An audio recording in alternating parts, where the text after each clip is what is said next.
লগতে আমাৰ পাৰচাৰকুচি ৰাজচক্ৰৰ কৰ্মচাৰী বৃন্দ, সুধীমণ্ডলী, বিদ্যালয়ৰ সন্মানীয় শিক্ষক শিক্ষয়িত্ৰী আৰু মৰমৰ ছাত্ৰ ছাত্ৰীবৃন্দ, চৰ্দাৰ বল্লভভাই পেটেলৰ জন্মদিন উপলক্ষে ৰাষ্ট্ৰীয় একতা দিৱসৰ লগত সংগতি ৰাখি বজালী জিলা প্ৰশাসনৰ উদ্যোগত সাৰধা কালী মন্দিৰ উচ্চতৰ মাধ্যমিক বিদ্যালয়ৰ সহযোগত অনুষ্ঠিত হৈ যোৱা একতা দৌৰ সফলভাৱে পৰিসমাপ্তি হ'ল।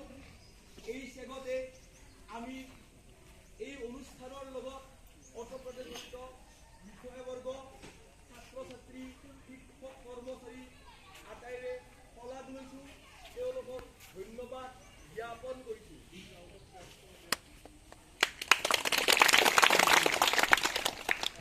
আৰু লগতে পৰৱৰ্তী পৰ্যায়ত যাতে এনেকৈ সংশ্লিষ্ট সকলোৰে সহায় সহযোগ পাই আমাৰ বিদ্যালয়খন আগুৱাই যাব পাৰোঁ, তাৰ কাৰণে সহায় সহযোগ কামনা কৰিছোঁ।